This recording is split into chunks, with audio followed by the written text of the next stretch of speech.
আপনারা দেখছেন শাশ্বতীর রান্নাঘর। আজকের রেসিপি হলো শীতকাল নতুন আলু উঠেছে, তাই নতুন আলুর দম। কড়াই আমি তেল দিয়েছি, এবার কিছুটা গোলমরিচ ফোড়নে দিয়ে দিলাম। আলুগুলো আমি ভাজতে দিয়ে দিচ্ছি। এগুলোকে আমি ভেজে দিচ্ছি।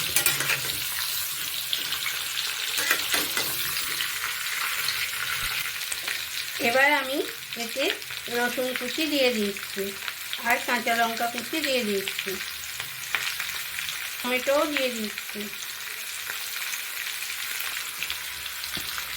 এবার এই টমেটোটা দিয়ে এবার এটা নাড়ছি। এতে নুন আর হলুদ আমি সেদ্ধ হওয়ার সময় দিয়ে দিয়েছি। এতে কড়াইশুঁটি দিয়ে দিচ্ছি,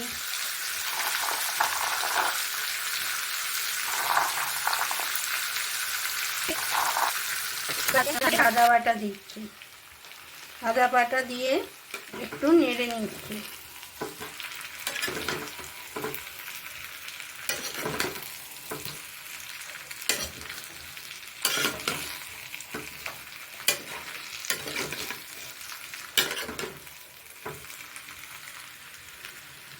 এবার ধনে পাতাটা দিচ্ছি।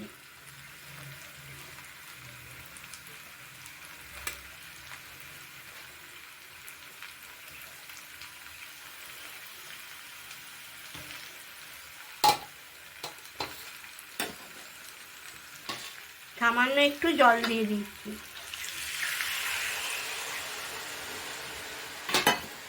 দিয়ে খানিকক্ষণ ফুটতে দিচ্ছি, চাপা দিয়ে দিচ্ছি। একদম রেডি। আপনাদের যদি আমার রেসিপি ভালো লেগে থাকে, লাইক, শেয়ার এবং সাবস্ক্রাইব করতে ভুলবেন না যেন।